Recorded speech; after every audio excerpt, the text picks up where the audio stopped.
You know that person who's always fine. The one who never complains, who handles every crisis with a calm smile, who seems to have it all under control. The rock, the reliable one, the one everyone leans on. We call them strong. We call them resilient. But have you ever stopped to wonder what that kind of strength actually costs? This isn't a story about trauma in the dramatic sense. There's no single catastrophic event to point to, no villain in a dark alley. This story is about a quieter kind of erosion, the kind that happens in plain sight, in everyday interactions so slowly you don't even feel the ground shifting beneath your feet until you look down one day and realise you're standing on a cliff. Meet Alex. From the outside, Alex is the most competent person you know. The friend who remembers your birthday when you forget theirs. The colleague who silently fixes the presentation you messed up. The partner who manages the household, the schedule, the emotional weather of every room they enter. Alex doesn't get overwhelmed. Alex times handles asterisk, and everyone around them learns the same unspoken lesson. Alex is fine. Alex doesn't need. Alex just asterisk does asterisk. But here's the psychological truth we often miss. Constant, effortless competence is not a personality trait. It's a defense system. It's a fortress built brick by brick, not to keep others out, but to contain a very specific, quiet fear inside the fear of being a burden. For Alex, this architecture began in childhood, not with malice, but with subtle, repeated cues. A parent too stressed to be bothered with small problems. A sibling who needed more, so Alex learned to need less. The praise that only came for being so easy, so low maintenance, such a good kid.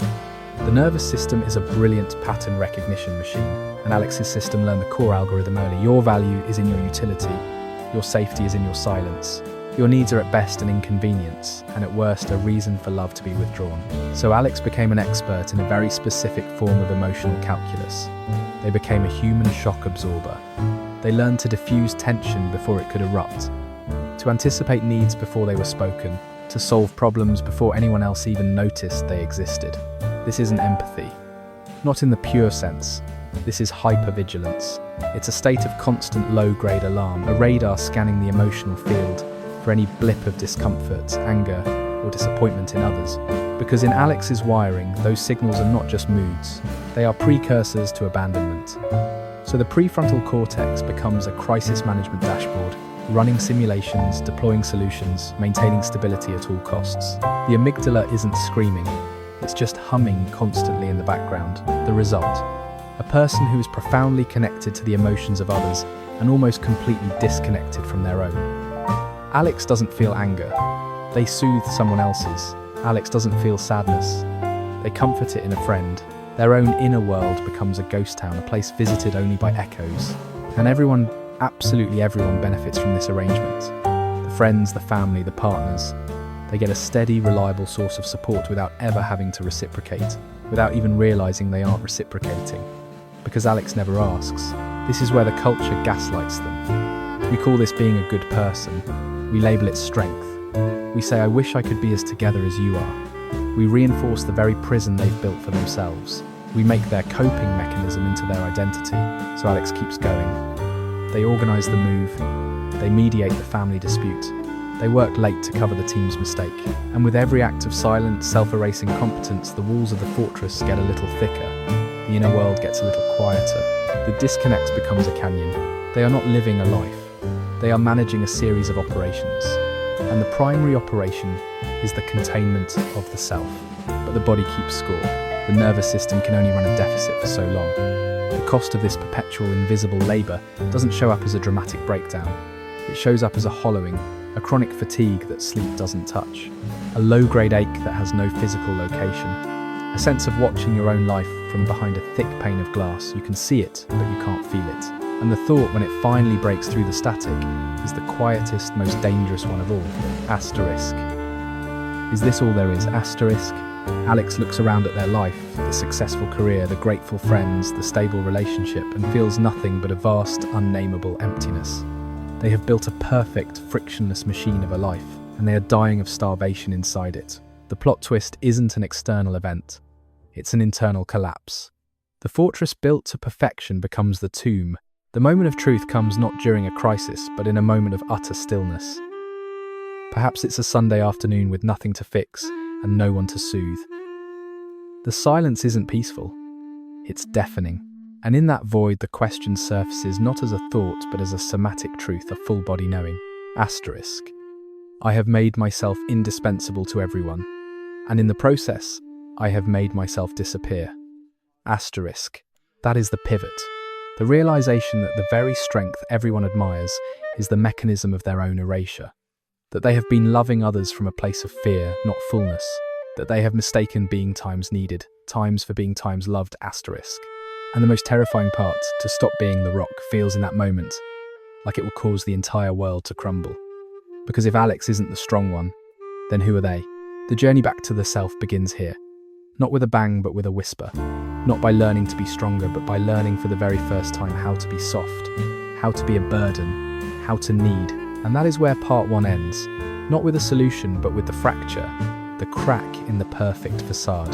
The moment the human being inside the monument finally starts to breathe. Part 2, the hollowing. It doesn't announce itself as a crisis. It doesn't arrive with sirens or breakdowns. It seeps in, a quiet hollowing out, a chronic fatigue that sleep never touches, a low-grade ache with no physical address. It's the sensation of watching your own life from behind a thick pane of glass. You can see the shape of it, the colours, the movement, but you can't feel the temperature, you can't hear the sound. And the thought when it finally breaks through the static isn't loud. It's a whisper, the quietest, most dangerous whisper of all. Asterisk. Is this all there is? Asterisk.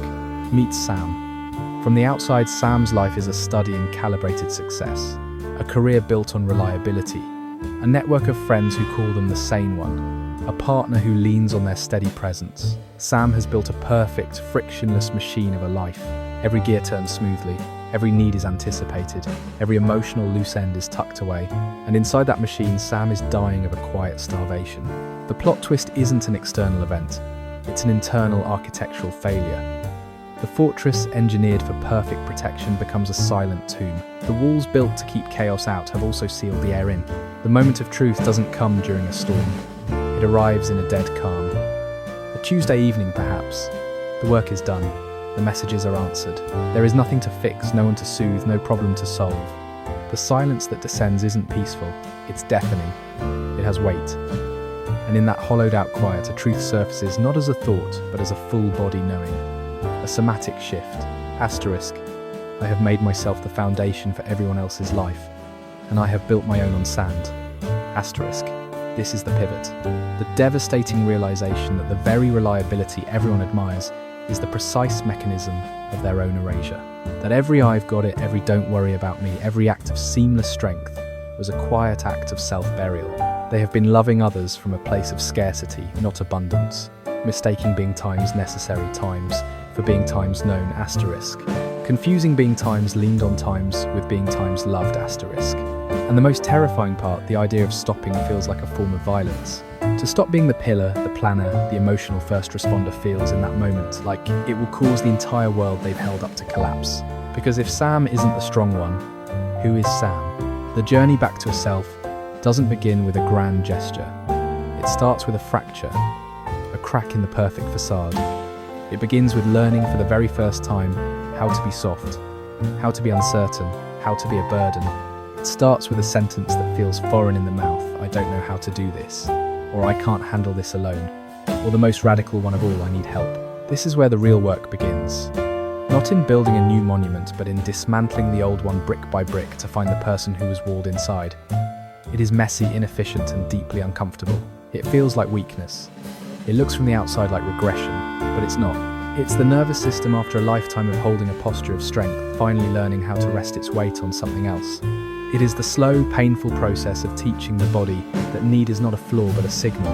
That vulnerability is not a strategic risk, but the only ground where real connection can be built. The people around Sam might be confused. Some might pull away uncomfortable with the new uncurated version. Others might try to gaslight the change times. You're overthinking, you're so strong, just push through, but you've always been my rock. Asterisk. That's the final test. Learning to hear that not as a compliment, but as a demand to re-enter the tomb. Healing is not about becoming strong again in the old way. It's about developing a new kind of strength, the strength to be fragile, the endurance to be inconsistent, the courage to take up space with your needs, not just your capabilities. It's understanding that you were never meant to be a monument. You were meant to be a living thing. And living things are soft, They bend. They have seasons. They need water and light and care. Sam's story isn't about becoming someone new. It's about the long, quiet excavation of the person who was there all along, buried under the responsibility of being everyone else's anchor. It's the breath finally taken after holding it for a lifetime. If you see your own reflection in this hollowing, if you are the reliable one, the strong friend, the human Swiss Army knife, who feels quietly empty inside, understand this: your strength is real, but it was never meant to be a prison. The way out isn't by building a better fortress. It's by letting the walls come down just enough to let the light in, to let yourself out. You are allowed to be both a safe harbor for others and a living, breathing, needing person yourself. The contradiction is where the wholeness begins. This channel explores the quiet architectures of our inner lives. If this resonated, consider subscribing. And in the comments, I'd ask ***, what is one small, unreliable thing you can allow yourself this week? ***. The first brick is always the hardest to remove. Part 3. The permission to be a terrible protector. The body that needs is not a flaw but a signal. It is the oldest, most honest language you possess. A tremor in the hands isn't anxiety. It's a backlog of unsaid times, knows ***. The fatigue that no sleep fixes isn't laziness. It's a system on strike, refusing to mine from an empty well. And vulnerability is not a strategic risk you calculate, but the only ground, damp and dark and real, where any connection worth having can finally take root. For Sam, this new terrain felt less like liberation and more like walking without a skeleton. To stop performing, invincibility felt like a public dismantling. The people around him reacted as systems do when a foundational piece stops bearing weight. Some pulled back, not with malice, but with a quiet panic. They were used to Sam as a fixed point, a North Star. His uncertainty now felt like a loss of magnetic field, leaving them unmoored. Their discomfort wasn't about him. It was about their own navigation suddenly failing. Others, though, became archivists of his old self. They met his hesitations with a curated nostalgia. ***, where's my unshakable Sam? Times they'd joke of pressure disguised as affection. ***, you're overcomplicating things. Just power through, you always do. ***, the most dangerous ones wielded his past strength, like a weapon times, but we depend on you. You've always been our rock. ***, this is the final, most subtle gaslighting. It reframes your healing as a betrayal. It dresses a demand times return to the role that serves us times in the costume of a compliment. Learning to hear that not as praise, but as an invitation to re-enter the tomb is the work. Healing then is not about rebuilding the old fortress with prettier bricks. It's not about becoming strong again. It is the cultivation of a radical, counterintuitive strength, the strength to be fragile, the endurance to be inconsistent, the courage to take up space with your needs, not just your capabilities. It is the understanding that you were never engineered to be a monument. Monuments are cold, static, visited only for what they represent of the past. You were meant to be a living thing. And living things are soft. They bend in the wind. They have seasons of barrenness and bloom. They require water, light, and care. They are defined not by their impenetrability, but by their capacity to change. Sam's story isn't about a transformation into someone new. It is the long, quiet excavation of the person who was there all along, buried under the sedimentary layers of other people's expectations. It is the breath finally taken after holding it for a lifetime to make more room for everyone else's air. If you see your own reflection in this hollowing, if you are the designated rock, the emotional first responder, the one who is called a Karen, not for entitlement, but for the weary, frayed edge of having to manage everything, understand this: your strength is real. It is formidable. But it was never meant to be a prison sentence you serve in perpetuity. The way out is not by architecting a better, more efficient cage. It is by letting the walls develop fault lines. It is by allowing the light to seep in through the cracks, not to illuminate your failures, but to show you the self you've kept locked inside. You are permitted to be both a safe harbor for others and a living, breathing, needing person yourself. That contradiction is not a flaw in your logic. It is the very architecture of wholeness. This channel explores the quiet blueprints of our inner lives. If this resonated, consider subscribing. And in the comments, I'd ask ***, what is one small, unreliable thing you can allow yourself this week? ***, the permission to forget, to cancel, to need help, to not have the answer. The first brick is always the hardest to remove. Part 4. The permission to be unreliable. You learn to wear reliability like a suit of armor. It's heavy, but it's familiar. It tells the world you are solid, predictable, a fixed point in the chaos. People come to you because you are the calm one, the one who remembers, who follows through, who handles it. You become the designated adult in every room, even when you're screaming inside. And for a long time, you mistake this armor for your skin. You don't see the cost. Not at first. The cost is quiet. It's the slow leak of spontaneity, the gentle erosion of your own desires, which begin to feel like frivolous, distant things. You stop asking yourself what you want because the answer is always the same: what everyone else needs. Your identity becomes a verb times managing times not a noun. You're not a person, you are a function. Then one Tuesday it happens. The printer jams, the school calls. Your boss needs the report yesterday, and in that moment a thought, clear and cold, as glass forms in the back of your mind, times I could just not. Asterisk. Not in a dramatic walk away forever sense, but in a quiet cellular rebellion. Asterisk, I could be late. I could forget. I could say the deadline is impossible. I could be the one who drops the ball. Asterisk. The thought is so alien it feels like a betrayal. Of everyone. Of the person you've worked so hard to be. But here is the psychological truth we rarely acknowledge. Asterisk, asterisk. The impulse to be unreliable is not a character flaw. It is a distress signal from a self that is suffocating under the weight of its own competence. Asterisk, asterisk. Your nervous system isn't built to be a perpetual motion machine. It's built for rhythm, for exertion times and times rest, for giving times and times receiving. When you live for too long in the giving phase, a biological correction begins. It starts as fatigue, then resentment, a bitter, confusing taste in your mouth when someone asks for one more thing. Finally, it manifests as this almost unconscious fantasy of failure, of stopping. It is not a wish for chaos. It is a desperate, wordless prayer for equilibrium. We pathologize this impulse. We call it burnout, a lack of resilience, a failure to handle it. We gaslight ourselves into believing we should be able to carry, more organize, better, push harder. But the body knows the truth, the mind refuses to speak. You are not designed to be a public utility. You are a living system, and living systems require maintenance, downtime, and the freedom to occasionally be offline. The world calls a woman who finally breaks under this pressure a Karen. It's a convenient label. It dismisses her frayed edges as entitlement, instead of seeing them as the logical conclusion of a system that has silently assigned her the emotional labor of holding everything together, and mocks her for the strain. But the plot twist, the quiet seismic shift is this. Asterisk. Asterisk. What looks like breaking is often the first necessary crack in the armor. It is not a collapse of character. It is the long overdue emergence of a boundary. Asterisk. Asterisk.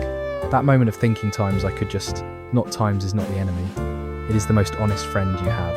It is the part of you that still remembers how to breathe for itself, cutting through a lifetime of conditioned air holding. Healing does not come from building a more comfortable, more aesthetically pleasing cage of perfect reliability. It comes from listening to that quiet, unreliable thought, and instead of silencing it with shame, asking it a simple question. Times, what do you need? Asterisk. The answer is never more efficiency. It is often startlingly small. It is a closed door, an unanswered text for 1 hour, a no to a request that is not an emergency, a delegated task, a muttered I don't know, a cancelled plan, a bought cake instead of a homemade one. It is the deliberate, gentle practice of asterisk, disappointing other people's expectations in order to honour your own humanity. Asterisk. This is the real courage. Not the courage of the endless hustle, but the courage of the deliberate pause. The strength to be fragile, the endurance to be inconsistent, the courage to take up space with your needs, not just your capabilities. It is the understanding that you were never engineered to be a monument. Monuments are cold static, visited only for what they represent of the past.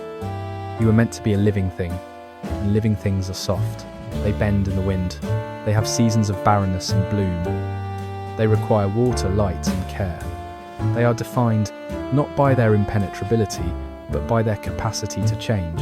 Sam's story isn't about a transformation into someone new. It is the long, quiet excavation of the person who was there all along, buried under the sedimentary layers of other people's expectations. It is the breath finally taken after holding it for a lifetime to make more room for everyone else's air. If you see your own reflection in this hollowing, if you are the designated rock, the emotional first responder, The one who's called a Karen not for entitlement, but for the weary, frayed edge of having to manage everything. Understand this, your strength is real. It is formidable, but it was never meant to be a prison sentence you serve in perpetuity. The way out is not by architecting a better, more efficient cage. It is by letting the walls develop fault lines. It is by allowing the light to seep in through the cracks, not to illuminate your failures, but to show you the self you've kept locked inside. You are permitted to be both a safe harbour for others and a living, breathing, leading person yourself. That contradiction is not a flaw in your logic. It is the very architecture of wholeness. This channel explores the quiet blueprints of our inner lives. If this resonated, consider subscribing. And in the comments, I'd ask, asterisk, what is one small, unreliable thing you can allow yourself this week? Asterisk, the permission to forget to cancel, to need help, to not have the answer. The first brick is always the hardest to remove.